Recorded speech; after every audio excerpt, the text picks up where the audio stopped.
dulu Gus Dur itu beroperasi di dalam konteks ketika lembaga-lembaga politik itu macet. Jangan sampai juga NU mengambil fungsi dari partai karena itu akan mengkerdilkan partai. Saya kira munculnya kasus-kasus kayak perundungan-perundungan itu gara-gara tidak ada standar. Jadi semuanya asal bikin. Misalnya sekarang soal rumah ibadah,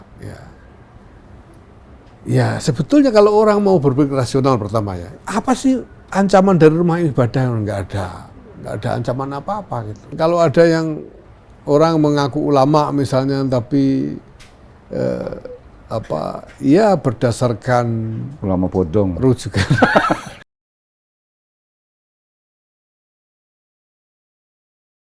Salam Sobat Media Indonesia, berjumpa lagi dengan program wawancara khusus Media Indonesia. Tahun ini organisasi kemasyarakatan Islam terbesar di Indonesia akan punya hajatan besar, yaitu menyelenggarakan muktamar yang ke-35. Nah, untuk kita menggali seputar muktamar dan segala hal di balik muktamar itu, juga tentang peran dan kiprah NU merespon tantangan kebangsaan maupun tantangan global. Kali ini saya mendapat kesempatan istimewa untuk bisa mewawancarai Ketua Umum Pengurus Besar Nahdlatul Ulama, Kiai Haji Yahya Khalil Stakuf, atau yang akrab disapa Gus Yahya. Terima kasih Gus. Sama-sama. Baik, Gus, terkait seperti yang saya utarakan di awal tadi, tentang muktamar yang ini merupakan salah satu kesepakatan islah setelah kemulut yang terjadi di kepengurusan PBNU sekitar akhir tahun lalu ya. Tentu suksesi kepemimpinan akan menjadi salah satu agenda utama, tapi pertanyaan saya, isu-isu strategis apa yang lain yang tentunya akan menjadi pokok bahasan dalam muktamar yang akan datang ini? Ya, mungkin sebelumnya saya perlu berjelas dulu ya bahwa muktamar itu bukan soal kesepakatan islah, tapi muktamar itu konsekuensi logis dari islah, bahwa kemudian diselenggarakan muktamar bersama-sama. Dan kita sudah mencapai keputusan untuk menyelenggarakan sebelum muktamar itu Musyawarah Nasional Alim Ulama dan Konferensi Besar Nahdlatul Ulama, yang ini memang prosedur yang perlu dilalui. Insya Allah pada tanggal 19 sampai 21 yang akan datang, Juni, Rois Am sudah menyatakan bahwa beliau menginginkan Pondok Pesantren Al-Falah Ploso sebagai tuan rumah Munas Kombes itu, tapi nanti akan kita resmikan sebagaimana mestinya, ya, melalui rapat dan sebagainya. Dan juga mengenai muktamar ini juga sudah ada pernyataan dari Rois Am bahwa belum menginginkan bulan Agustus. Itu nanti juga akan kita proses sesuai dengan mekanisme yang semestinya, karena waktu dan tempat muktamar itu semestinya ditetapkan di dalam forum konferensi besar. Dan forum konferensi besar ini adalah permusyawaratan tertinggi kedua sesudah muktamar. Nah, ini nanti kan kita proses bagaimana mestinya lah. Alhamdulillah sejauh ini segala sesuatunya smooth, lancar. Dan kalau ditanyakan tentang apa saja hal-hal besar yang atau isu-isu signifikan yang akan kita bangun di dalam muktamar ini, ada sejumlah hal yang sudah disiapkan oleh PBNU yang nantinya akan kita bawa ke Munas dan Kombes untuk ditetapkan, disepakati dan ditetapkan sebagai materi-materi yang akan dibahas di dalam muktamar. Ada hal-hal fundamental yang kami pikirkan, misalnya kami membangun wacana tentang penegasan nilai-nilai keulamaan. Ulama itu seperti apa? Menurut pandangan-pandangan yang setelah kami muktabar atau yang otoritatif di dalam tradisi Islam. Nah, ini diperlukan bukan untuk, ya mungkin untuk mengingatkan kepada yang sudah menjadi ulama, tapi juga yang lebih penting dari itu, pertama untuk memberi Bekal. panduan kepada mereka yang ingin menjadi ulama dan juga rujukan bagi masyarakat umum lah. Ulama itu macam apa sih gitu. Jadi supaya ketika masyarakat umum ini mencari rujukan, mencari guidance ya, bimbingan keagamaan ini bisa menjadi rujukan kepada siapa yang pantas mereka jadikan acuan untuk bimbingan keagamaan. Kemudian juga ada hal-hal yang terkait dengan operasional organisasi, seperti misalnya masyarakat tahu bahwa NU mendapatkan konsesi tambang, maka kami harus membangun nih tata laksananya seperti apa kalau kita mau ngurus tambang. Tiap hari saya sudah katakan ya NU ini bukan korporasi pertambangan, kita tidak pernah. Ya kan, kita belum pernah mengelola tambang, mengelola bisnis yang lain juga pengalaman NU tidak banyak, maka harus ada parameter-parameter nilai terlebih dahulu sebelum nantinya akan dibangun konstruksi bisnis yang layak untuk pengelolaan tambang itu. Kemudian juga ada sejumlah hal yang lain terkait dengan transformasi organisasi yang mesti kita jadikan isu utama sejak awal masa khidmah kami sejak 2022, yaitu menyangkut transformasi organisasi. Sejumlah hal sudah kami tetapkan dan bahkan sudah dilaksanakan desain-desainnya, tapi ada hal-hal yang masih harus kami sempurnakan dan ada hal-hal yang di situ membutuhkan desain-desain pelengkap, ya, misalnya tentang tata kelola, penggunaan platform digital dalam manajemen organisasi. Ini sesuatu yang baru yang juga kita harus tetapkan parameter-parameternya ini. Hal semacam itu yang sekarang sedang kita kembangkan. Ada satu hal lagi yang sebetulnya ini merupakan amanat dari Muktamar ke-34 di Lampung. Di dalam Muktamar ke-34 itu ada amanat bahwa PBNU periode ini harus mempersiapkan konsep tentang roadmap pengembangan NU 25 tahun yang akan datang. Jadi mulai 2026 sampai 2051.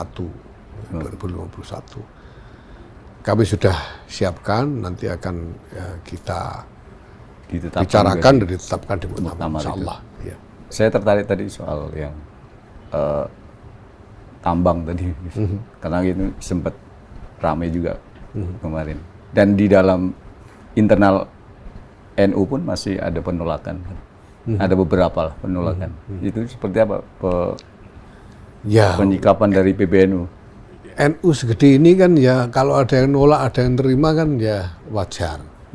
Nah sementara sebetulnya yang terjadi adalah bahwa pemberian konsesi tambang itu agenda pemerintah, ini bukan hasil dari tuntutan, permintaan atau desakan dari NU maupun ormas-ormas yang lain yang manapun. Tapi pemerintah Menawarkan. bukan menawarkan, membagi. Pemerintah membagi langsung, Iya, membagi. Jadi membagi langsung konsesi-konsesi tambang kepada ormas-ormas dan entitas-entitas kemasyarakatan yang lain ya kan, bukan cuma NU yang dapat lah. Nah, bagi PBNU karena ini agenda pemerintah, ya kita terima, tinggal bagaimana kita memperlakukannya nanti. Nah, itu yang harus kemudian kita pikirkan ya. Kita Dan itu harus ada atur sebaik-baiknya. kesepakatan di muktamar besok ya. Ya, Karena jadi harus ada parameter-parameter normatifnya, ya parameter-parameter nilainya, gitu. Harus begitu. Ya. Makanya tempo hari saya juga sampaikan bahwa ya kami harus mohon maaf kepada warga NU khususnya dan masyarakat luas pada umumnya bahwa proses pencernaan NU terhadap masalah tambang ini tidak bisa secepat yang diharapkan orang, karena kamu harus cari dulu, ini belum pernah, jadi kamu harus pikirkan ini berbagai macam dimensi yang terkait, khususnya yang menyangkut nilai-nilai keagamaan. Baik. Selain itu Gus, tadi soal tata kelola organisasi, apakah akan ada misalnya pembaruan tata kelola untuk mencegah kira-kira apa yang terjadi di akhir tahun lalu itu, polemik itu terulang lagi gitu? Ya, sebetulnya saya sudah pernah menyampaikan pandangan saya atau refleksi saya tentang apa yang terjadi itu ya. Menurut saya ini sebetulnya konsekuensi aja dari transformasi yang sedang dijalankan. Kenapa? Karena memang salah satu gagasan sentral atau salah satu pembenahan sentral yang kami lakukan ini adalah menjadikan tata kelola ini menjadi lebih rigid, lebih rasional, lebih objektif gitu, sehingga ruang untuk praktek-praktek yang kurang lebih casual, yang luwes ya, yang katakanlah lebih tradisional, itu memang menyempit. Sehingga ada memang elemen-elemen di dalam NU, ini cuma puncak gunung es saja sebetulnya kemarin itu, sebetulnya ini fenomena yang cukup luas, karena ada elemen-elemen yang mungkin merasa masih belum mengerti, kemudian kikuk atau merasa terancam dan lain sebagainya. Dan itu saya kira wajar, karena kita masih dalam proses, tapi saya yakin bahwa nanti kalau ini sudah mapan, ini akan berjalan dan orang akan merasakan bahwa postur organisasi dan kinerjanya akan menjadi lebih baik. Dan sekarang sebetulnya sudah mulai dirasakan ya, sudah mulai dirasakan. Jadi sudah slogarde struktur kepengurusan NU itu sudah merasakan manfaat dari transformasi tata kelola ini, membuat mereka lebih mudah untuk bekerja, mereka lebih punya jaminan ya, tentang apa yang boleh dan apa yang tidak boleh. Mereka lebih punya jaminan tentang prosedur-prosedur dan mekanisme gitu, sehingga tidak sembarangan orang tidak suka lalu diinterjek. Dan ya kalau saya melihat sih hasil akhir dari dinamika yang terjadi kemarin menunjukkan keberhasilan kita di dalam menegakkan prinsip-prinsip tata kelola yang lebih baik di NU ini. Jadi kalau menurut Gus Yahya, untuk nanti setelah muktamar, kriteria mungkin pemimpin NU yang dibutuhkan untuk membawa NU ini dengan perbaikan-perbaikan yang sudah dilakukan itu yang seperti apa kira-kira? Kriteria itu kan ditentukan oleh kebutuhan. Gitu. Jadi tinggal orang ini pertama masyarakat, bangsa dan negara gitu ya. Ini butuh apa dari NU? Butuh apa dari NU? Nah, untuk bisa memenuhi kebutuhan-kebutuhan itu, ini NU ini butuh kepemimpinan macam apa? Nah, itu aja sebetulnya. Dan sebetulnya ini secara umum masyarakat sudah punya persepsi lah ya. Yeah. Apalagi inisiatif-inisiatif dan aktivisme-aktivisme yang dilakukan oleh NU selama ini sebetulnya sudah cukup mencolok dilihat oleh masyarakat, sehingga masyarakat sedikit banyak sudah tahu berarti harus begini gitu. Misalnya ya harus mampu meneruskan pembenahan manajemen organisasi, harus mampu juga meneruskan pengembangan peran-peran kemasyarakatan yang lebih luas, bahkan harus mampu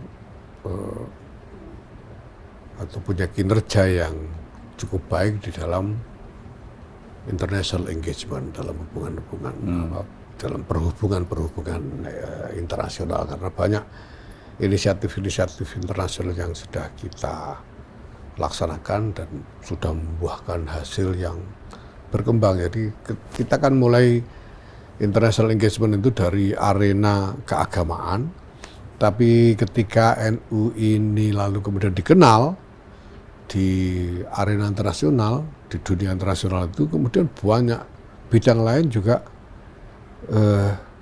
masuk, bahkan meminta engagement. Sekarang termasuk misalnya, bisnis, ya termasuk bisnis. Ya, sekarang ini sudah banyak pihak-pihak internasional yang mengajak NU untuk melakukan engagement. Ini baru saja tadi pagi saya menerima delegasi dari Dewan Perniagaan Melayu Malaysia, yang mereka mengajak untuk melakukan kerjasama bisnis dan perdagangan dengan NU. Tapi kan di masyarakat mungkin masih ada kesan bahwa kalau di NU itu masih ada berhadapan-hadapan antara basis kultural NU dan sekarang dengan ada tantangan modernitas gitu. Nah itu cara menyikapinya gimana? Apa mungkin nanti akan menjadi sebuah pertentangan dalam tanda kutip? Ya makanya itu kami lalu memilih agenda transformasi tata kelola organisasi karena itu. Orang tahu bahwa NU ini punya konstituensi yang luas sekali. Menurut survei LSI tahun 2023 itu sudah 56,9% dari seluruh umat Islam di Indonesia. Ini luas sekali dan tersebar di seluruh Indonesia. Nah, masyarakat jelas menghadapi berbagai macam tantangan kan. Dan NU harus punya peran di situ. Nah, supaya NU punya peran dan masyarakat dan perannya itu dirasakan oleh masyarakat, maka ya NU sebagai organisasi harus punya kinerja yang bisa diandalkan. Dan itu hanya mungkin kalau kita melakukan transformasi tata kelola dari konstruksi yang cenderung casual menjadi konstruksi yang lebih profesional, lebih reliable gitu ya, lebih bisa diandalkan untuk itu. Ini proses yang pasti akan butuh waktu cukup panjang untuk bisa menyelesaikannya. Tapi ujungnya nanti adalah bahwa keseluruhan struktur organisasi ini akan kita dorong supaya mampu mengadres berbagai masalah dalam masyarakat di lingkungan masing-masing. Karena NU ini, kita ini punya 38 pengurus di tingkat provinsi, pengurus wilayah NU. Kita punya 548 pengurus di tingkat kabupaten kota. Bahkan ada satu kabupaten, ada 2 cabang, pengurus cabang NU. Kita punya kira-kira 7.000-an pengurus di tingkat kecamatan. Dan 61.000 pengurus di tingkat desa, di tingkat ranting. Gitu. Nah selama ini,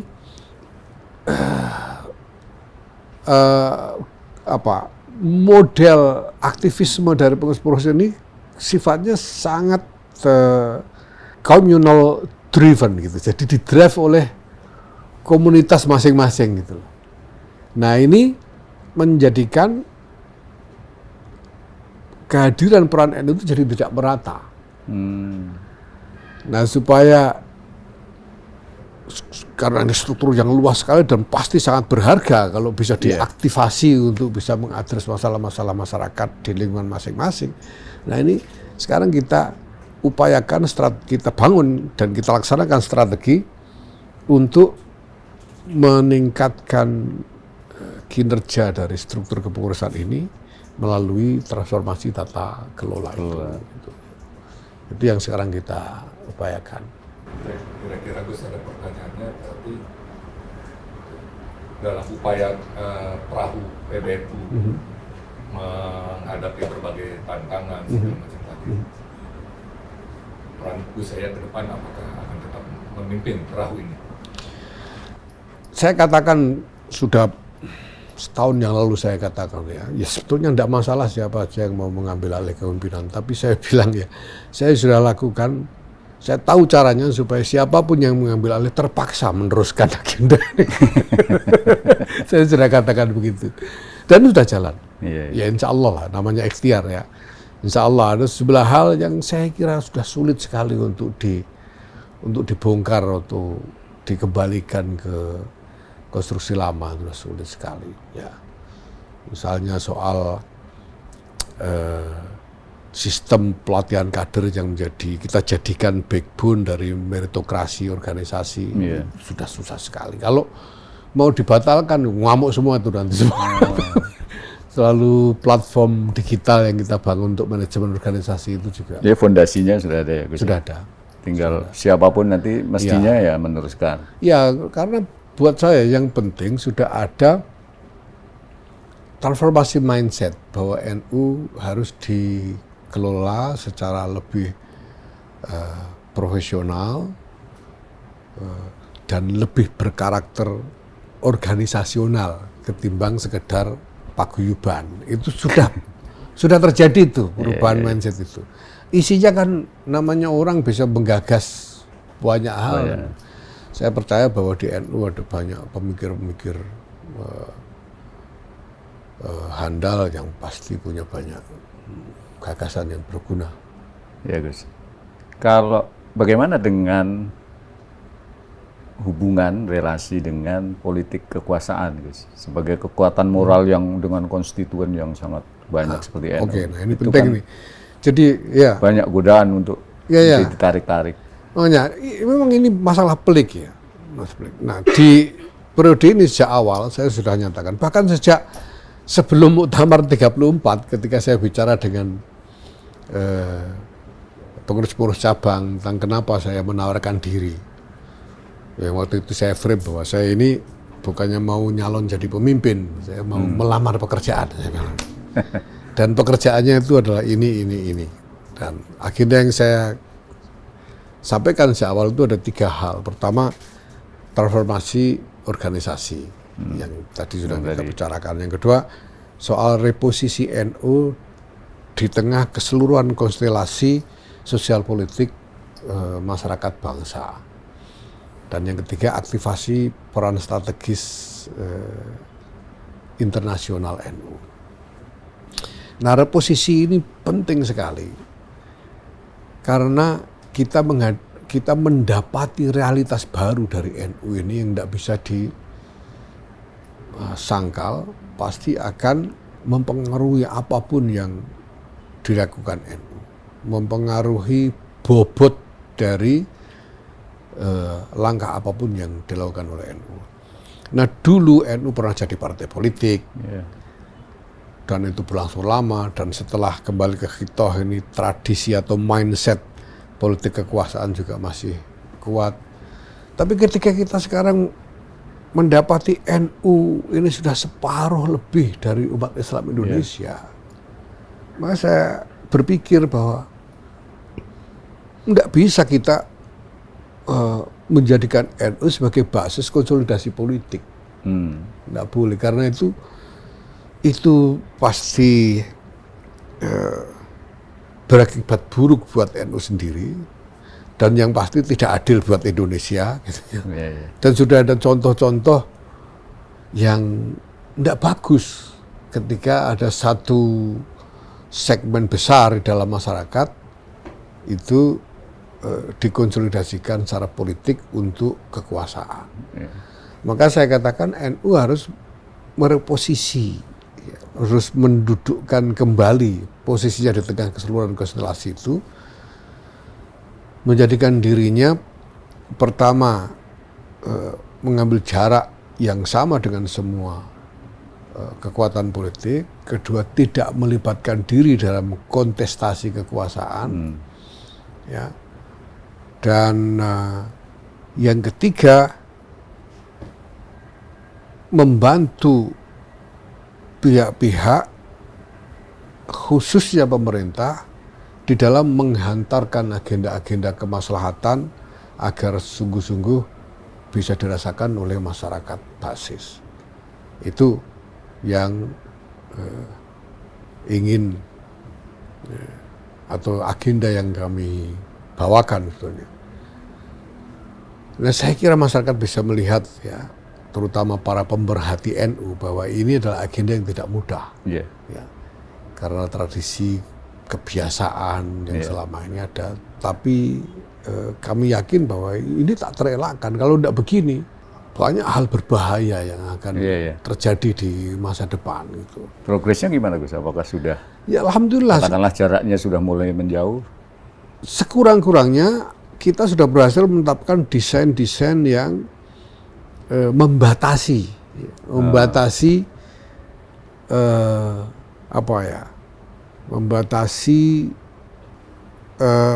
perembesan dari kekuatan politik manapun untuk masuk ke dalam NU. Misalnya, kita sudah membuat aturan bahwa pengurus harian dari partai politik tidak boleh merangkap pengurus harian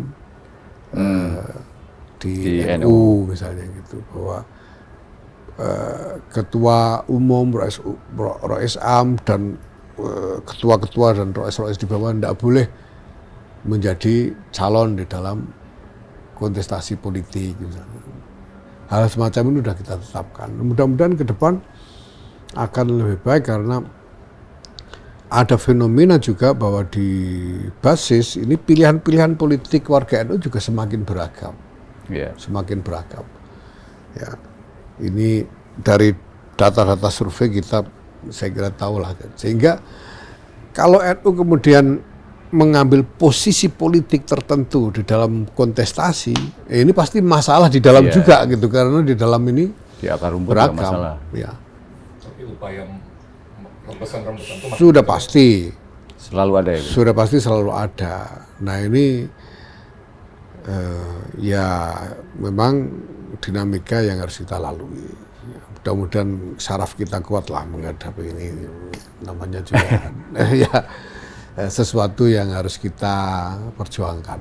Tapi di sisi lain ketika NU juga mengambil jarak dari politik kekuasaan, NU tetap harus punya peran dan posisi yang strategis untuk membantu bangsa ini keluar dari segala problemnya itu kan.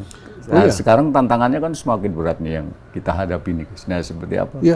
Ya, pertama bahwa jelas bahwa kita harus punya peran, karena itu memang sebetulnya bukan cuma NU lah. Ya, semua. Maksudnya, jadi semuanya ini semua kekuatan-kekuatan strategis memang harus punya channel komunikasi yang lancar satu sama lain, ya. Bukan hanya NU pemerintah, NU parpol ini, tapi semuanya lah, supaya masalah-masalah bangsa ini bisa didiskusikan dengan baik dan para pengambil keputusan punya masukan yang cukup dari berbagai arah.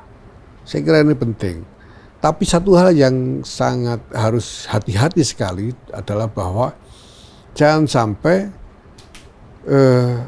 apapun yang dilakukan oleh NU ini lalu menimbulkan konsekuensi political positioning. Gitu. Maksudnya? Maksudnya misalnya begini, kalau misalnya pemerintah membuat kebijakan A misalnya, lalu NU misalnya nggak setuju, atau saya sebagai ketua umum nggak setuju gitu ya, lalu saya ngomong di publik begitu saja, ini lo jadi political positioning bahwa saya memukul pemerintah kira-kira gitu. Nah, maka memang harus ada saluran komunikasi yang lain supaya tidak terjadi itu. Gitu. Nah, saya pernah ditanya, beberapa kali ditanya sebetulnya, dulu itu Gus Dur kritis sekali kepada pemerintah ini itu. Nah, sekarang NU bagaimana sih? Ya saya katakan bahwa kita harus pahami dulu apa konteksnya. Gitu. Dulu Gus Dur itu beroperasi di dalam konteks ketika lembaga-lembaga politik itu macet. Parpol macet, parlemen macet, sehingga rakyat tidak punya saluran untuk menyatakan aspirasinya, dan Gus Dur menyediakan diri sebagai saluran itu. Nah sekarang kita dalam konteks semuanya jauh lebih berdaulat, partai lebih berdaulat, parlemen lebih berdaulat, dan lain-lain. Jadi kalau soal kebijakan kenapa nanya kami gitu? Kalau untuk wacana publik, tanya dong partai-partai dulu gitu. Partai belum ngomong, NU ngomong dulu gitu. Dan sekarang menurut saya justru lembaga-lembaga politik ini harus di-empower lebih lanjut supaya lebih berdaulat dan lebih mampu mengembangkan kehadirannya sebagai pembawa aspirasi rakyat. Ya, nah, jangan sampai juga NU mengambil fungsi dari partai karena itu akan mengkerdilkan partai. Gitu. Jadi urusan itu partai dulu lah. Gitu. Nah kalau kita diajak ngobrol ya kita bikin saluran lain yang tidak menjadikan NU ini lalu dalam posisi bertarung secara politik. Bagus, ini di luar soal yang tadi, tapi ini juga penting ya. Jadi terkait banyak kejadian di pesantren-pesantren. Kita tahu kan pesantren ini menjadi basis ya kalau bagi NU ya. Jadi ketika banyak persoalan, apalagi persoalannya itu sampai seperti kekerasan seksual dan segala macam, itu kan menggerus kepercayaan masyarakat juga terhadap publik, terhadap pesantren, bahkan mungkin bisa terhadap NU sendiri. Nah, apa langkah yang dilakukan? Ya sebetulnya NU ini sudah bekerja sudah cukup lama ya. Jadi tahun 2023 itu dalam rangkaian peringatan 1 abad sebetulnya kita sudah mencanangkan dan mulai melaksanakan agenda transformasi pesantren. Jadi begini menurut saya ya, pesantren itu adalah warisan tradisi yang luar biasa berharga, sangat kuat kehadirannya, sehingga memiliki leverage sosial yang juga tinggi. Jadi masyarakat memandangnya sesuatu yang sangat bernilai gitu ya, pesantren itu. Nah cuma masalahnya masyarakat berubah, pesantren berubah. Nah dulu karena dorongan anggapan bahwa pesantren ini adalah warisan tradisi yang sangat bernilai, maka ada inisiatif membuat undang-undang pesantren misalnya. Nah cuma kita masih belum punya perspektif yang utuh tentang pesantren ini macam apa seharusnya. Nah ada hal-hal yang dulu secara tradisional berlangsung di lingkungan pesantren dan tidak menjadi masalah karena ada nilai-nilai penyangga yang juga masih efektif. Misalnya nilai ketaatan kepada guru, kepada kiai. Itu berjalan dan tidak masalah karena kiainya sendiri itu masih dibungkus dan masih mempraktekkan secara efektif nilai-nilai tentang kekiaian gitu. Hmm. Ya. Nah sekarang ini banyak nilai-nilai itu tererosi memang ya. Yang sekarang disebut kiai itu apa ya kayak kiai zaman dulu gitu. Yeah. Misalnya kan gitu. Apa masih begitu gitu. Sehingga banyak hal harus disesuaikan gitu. Apalagi sekarang muncul inisiatif pesantren yang kita tidak tahu lagi bagaimana cara mengukurnya. Karena ini baru, sekarang siapa aja bisa beli tanah, bikin bangunan, mengundang orang untuk masuk jadi pesantren itu bisa. Kalau nggak tidak ditegaskan kembali parameter-parameternya. Nah oleh karena itu menurut saya pertama bahwa karena ini sudah menjadi fenomena yang masif, kita sekarang punya menurut data Kementerian Agama itu sekitar 40-an ribu pesantren. Ya. Dan ini yang menarik, ada dari 40 ribu itu ada sekitar 10 ribuan lebih yang muncul baru sesudah tahun 19 ketika diundangkan undang-undang pesantren itu. Gitu. Jadi sebelum 19 itu kira-kira 30 ribuan, dan setelah itu lahir, sekarang kita bisa bayangkan itu dari sekian, mulai ada pesantren itu kan sekitar 200-300 tahun yang lalu itu ada 30 ribu, tiba-tiba dalam waktu 5 tahun, 5-6 tahun tambahan 10 ribu. Nah ini harus dipikirkan. Menurut saya pemerintah harus berani, ya tentu saja bersama-sama dengan stakeholder yang relevan, memikirkan kan bagaimana membuat regulasi tentang pesantren ini supaya tidak asal-asalan itu. Dan berbagai macam standar harus ditetapkan, standar infrastruktur, standar pedagogi, standar kurikulum, macam-macam harus ditetapkan supaya tidak terjadi situasi chaotic di dalam dunia pesantren ini gitu. Nah, saya kira munculnya kasus-kasus kayak perundungan-perundungan itu gara-gara tidak ada standar. Jadi semuanya asal bikin. Gitu. Kalau di NU sendiri ada standar untuk pesantren NU nggak sih? Nah, selama ini ya sebagai nilai yang berjalan itu selama ini dianggap sebagai standar sudah berjalan, tapi sekarang kami menyadari bahwa kita butuh penegasan. Itulah sebabnya misalnya RMI, Robito Ma'ahid Islamiyah, lembaga di NU yang mengatur soal pesantren ini misalnya melakukan upaya untuk merumuskan, ini kerjasama dengan Kemenak bahkan ya, merumuskan misalnya standar-standar yang harus ditegakkan dalam pengelolaan pesantren. Kemudian juga melakukan kerjasama dengan pihak-pihak untuk mengimplementasikan standar itu. Misalnya sekarang sudah ada engagement kerjasama dengan Inkindo misalnya ya, itu lembaga konsultan itu untuk memberikan konsultasi kepada pesantren khususnya terkait infrastruktur, dan yang dijadikan pertimbangan dalam hal ini bukan hanya soal kelayakan teknik sipil dari bangunan-bangunan infrastruktur itu, tapi juga kelayakan normatif sebagai lembaga pendidikan berasrama. Itu kan harus ada standar desain itu kan. Ini ruangan ini di mana jaraknya, penempatannya dan lain-lain itu harus dipikirkan semuanya supaya ya mungkin kiai-kiai zaman dulu itu cukup dengan suwuk misalnya. Sekarang kita harus pikirkan ini cara yang lebih rasional untuk mengamankan pesantren ini. Ya.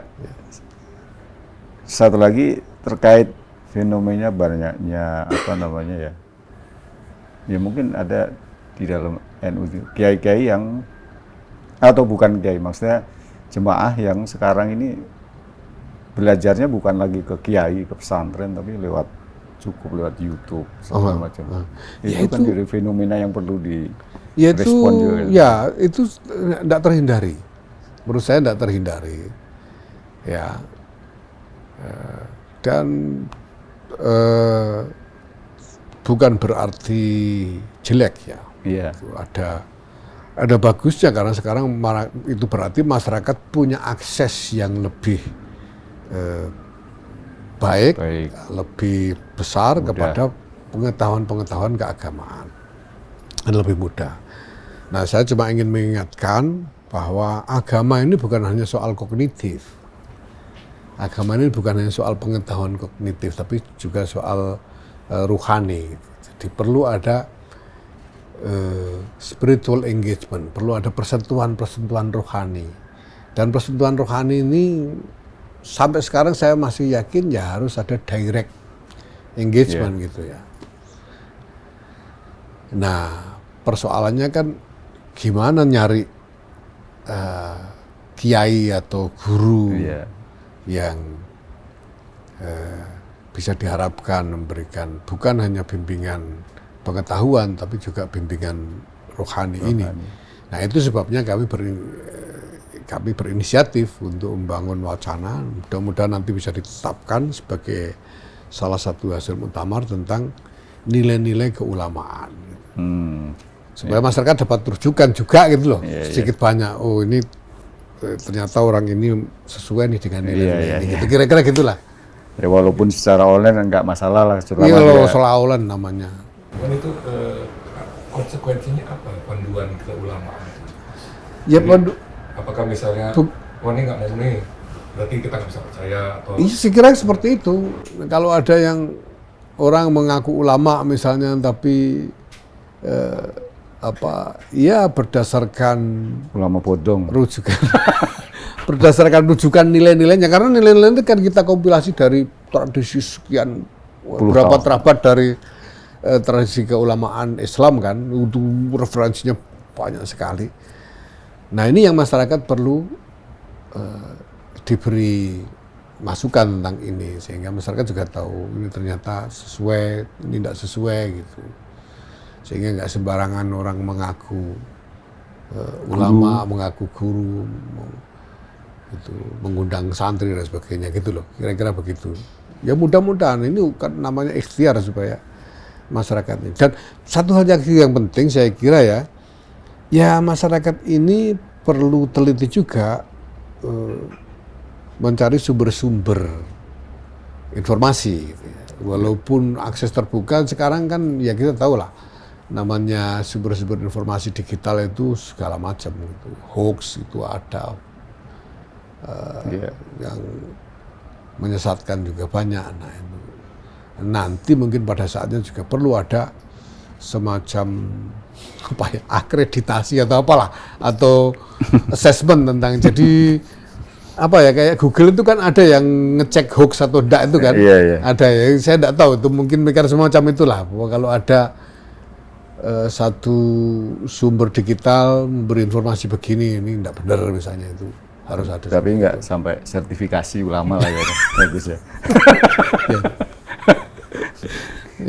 Oke guys, mungkin ini mungkin boleh. Jadi terkait masih maraknya aksi intoleran. Jadi terakhir di Bantul ya. Dan apakah memang sekarang itu lebih mudah membuat tempat hiburan malam ketimbang rumah ibadah? Ya, itu sebetulnya soal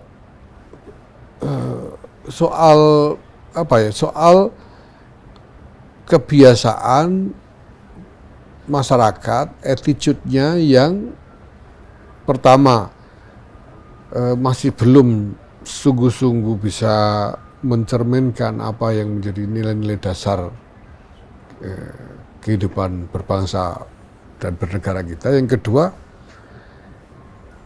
saya kira ini karena ada kecenderungan terutama di era digital ini ya, untuk mengangkat hal-hal yang memang dapat menarik simpati emosional kelompok-kelompok tertentu, tapi sebetulnya mungkin juga bisa menimbulkan kerusakan-kerusakan. Nah, misalnya sekarang soal rumah ibadah, ya sebetulnya kalau orang mau berpikir rasional pertama ya, apa sih ancaman dari rumah ibadah? Nggak ada ancaman apa-apa gitu. Iya. Tapi karena ada artikulasi, ada agitasi dengan media yang seperti kita punya sekarang, itu yang memicu gitu. Nah, itu yang pertama. Yang kedua, lagi-lagi soal bagaimana keberanian negara dalam hal ini pemerintah untuk membuat regulasi dan melakukan enforcement supaya masyarakat itu punya pegangan, punya kepastian hukum tentang mana yang boleh, mana yang tidak boleh. Itu. Nah, ini selama ini saya lihat masih ada keraguan, masih ada takut-takut gitu loh. Sehingga misalnya soal rumah ibadah itu, saya tidak tahu, sejauh pengetahuan saya itu masih terbatas pada surat keputusan bersama, misalnya gitu-gitu ya.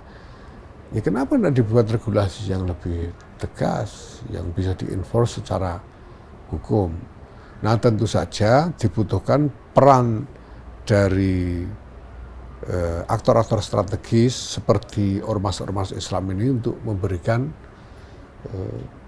pencerahan kepada masyarakat supaya hal yang tidak diinginkan itu bisa dicegah. Baik Gus, mungkin ini terakhir ya. Apa harapan atau mungkin pertanyaannya saya ubah lah. Bagaimana Gus Yahya melihat NU ini dalam 20, 30, 50 tahun ke depan akan seperti apa? Itu yang sulit dengan fondasi yang mungkin sudah iya, beberapa sudah dibangun saat ini. Gini loh, kita tahu bahwa kita ini hidup dalam masyarakat yang berubah dengan cepat sekali, Kita bahkan enggak kita akan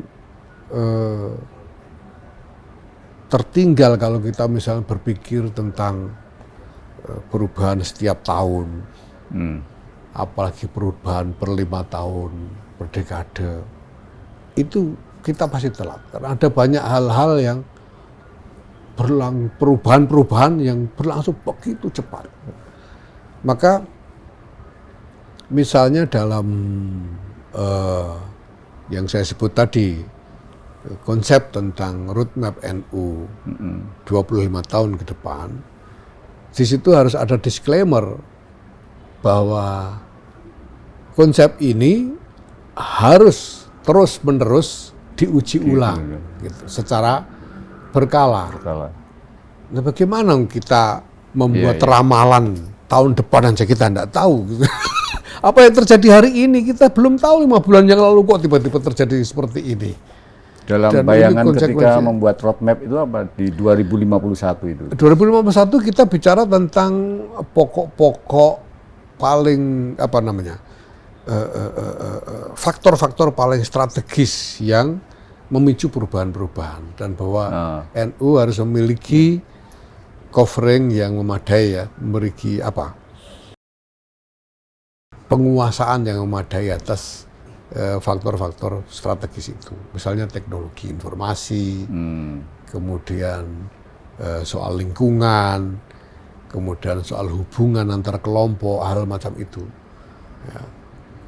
Termasuk soal perhubungan internasional yang ini jelas makin tidak bisa kita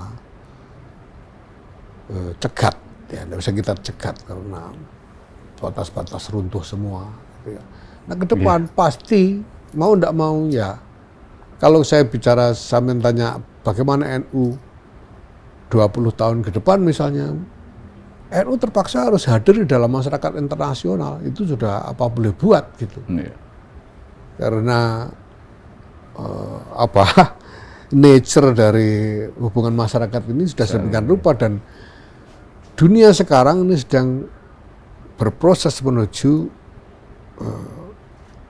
menurut saya terwujudnya satu peradaban tunggal secara global yang saling bercampur.